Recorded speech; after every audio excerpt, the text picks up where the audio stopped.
Hey, everybody, it's our UT opponent preview of the UTEP Miners, Tennessee's opponent, on Saturday at Neyland Stadium, noon Eastern Time kickoff. I am Vince Ferrara. Welcome to our set of Tennessee Sports Night. You, of course, can listen to it or watch it simulcast weeknights from 7 to 7:30 p.m. Eastern Time. You can listen on 99.1 and AM 990, The Sports Animal. If you're in Knoxville or in East Tennessee, you can also stream it at sportsradiownml.com and on the WNML mobile app powered by Big Kahuna Wings. And then, of course, if you're in Knoxville, you can watch on Fox 43. Make sure you DVR it for the series so you don't miss any of the shows. And, of course, our great sponsor, Provision Care's Proton Therapy. So I wanted to bring you a little bit, have a nice set for our background here for our opponent preview. So UTEP Conference USA 0-2 this year, lost to a good FCS team in Northern Arizona in week 1 at home, and then lost to UNLV in week 2. So that means the Miners 0-2 this year, coming off of a winless 2017. They bring in the nation's longest losing streak at 14 consecutive games. Dana Dimmel is in his first year at the helm as head coach at UTEP.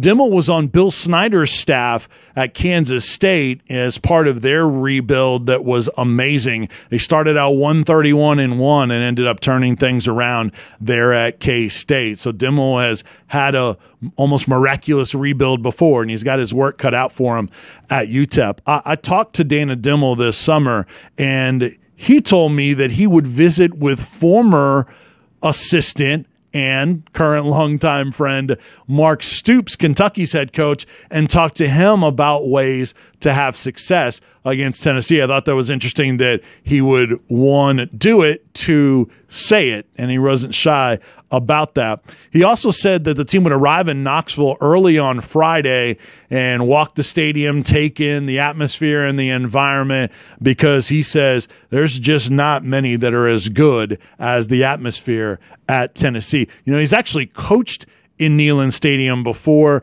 Dana Dimmel was the head coach at Wyoming in 1999 when he went up against Philip Fulmer's Tennessee Volunteers. And in reminiscing about that, Dimmel mentioned how T. Martin and Jamal Lewis and many great players were on that Tennessee team. Mike Canales, Tennessee's quarterbacks coach a year ago, as many of you know, he is the offensive coordinator and quarterbacks coach at UTEP now. So Canales coming back to Neyland Stadium. Those two, Canales and Dimmel, work together on the Arizona staff. That's how they have that relationship. UTEP sophomore linebacker Chris Barnwell was actually born in Knoxville, and there's more connections between the two programs in terms of players or coaches. The two Miners players, defensive end David Lucero and place kicker Brady Viles, they were former teammates of three Tennessee players at Arizona Western College: Dominic Wood Anderson, Jameer Johnson, and Jonathan Kongbo. So there's some familiarity between those two. Now, those two Miners players are a couple of the many transfers on this UTEP team. They have 27 on their roster, which is a big number, and they have a number of grad transfers as well, including Dana Dimmel's son Winston, who's a starting fullback, came over from Kansas State. C.J. Reese, starting defensive end, also grad transfer from K-State.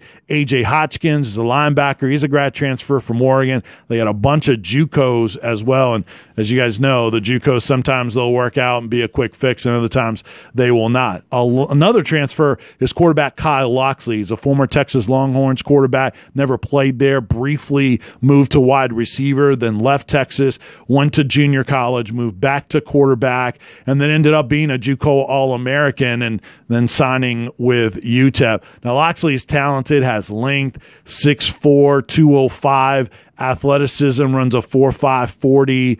He can certainly run. He's the leading rusher for UTEP, has more than half of their rushing attempts on the season, and has a strong arm. Hasn't put it together, though. He's still raw as a passer, only 42% completion percentage on the year for Locksley, so they've struggled in that area. Spread offense for UTEP.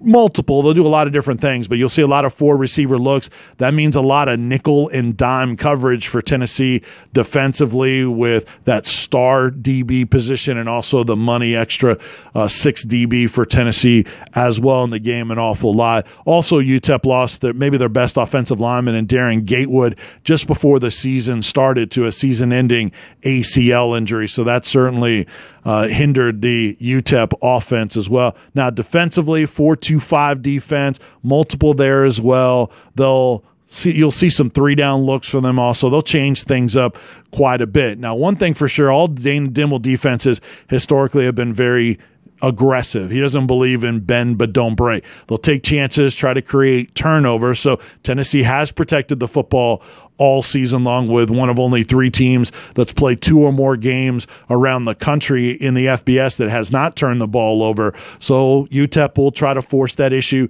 We'll see if Tennessee can protect the football, but UTEP will take some chances in doing that. Press man coverage on the outside oftentimes. Single high safety. They'll come after Tennessee. A lot of very aggressive type of looks, but that's also going to expose them on the back end, as has been the case a number of times this year. So really, it would be concerning if Tennessee does not make a lot of big plays in the air in this ball game against UTEP.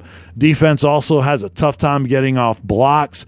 UTEP defenders sometimes taking bad angles and just a lot of missed tackles. So opportunities also, I think, for the running backs with yards after contact, and then also wide receivers with some yak yards too, something that Tennessee hasn't done a ton of that I think they'd like to get more of, the explosive plays, short routes, take it to the house with yards after contact. Now, Tennessee has won both of the previous meetings between the two teams, the last one being in 1990. Tony Thompson, the quarterback of the Vols back then.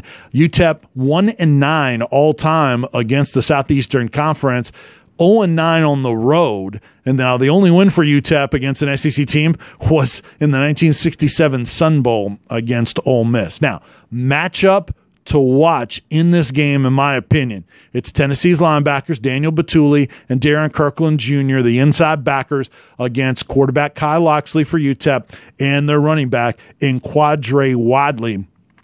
Now, those two guys both very good, obviously in running, with Locksley run dual threat option at quarterback, and then Wadley with catches out of the backfield as well. So if Tennessee can do a good job with those playmakers on offense, it should be a long day for UTEP. Really no reason why Tennessee can't put UTEP away early. Want a faster start, does Tennessee, in this ball game, and to play a lot of young players in preparation for next week. So that's our opponent preview, UT opponent preview of the UTEP Miners, Tennessee's opponent on Saturday at Neyland Stadium. Of course, next week it is Florida week. We will break down the Florida Gators and familiarize you with Tennessee's opponent, those hated rivals for Tennessee fans, next week. That's going to do it for our UT opponent preview. Come back, sportsradio.WNML.com next week as we preview the Gators. I'm Vince Ferrara. Thanks for watching.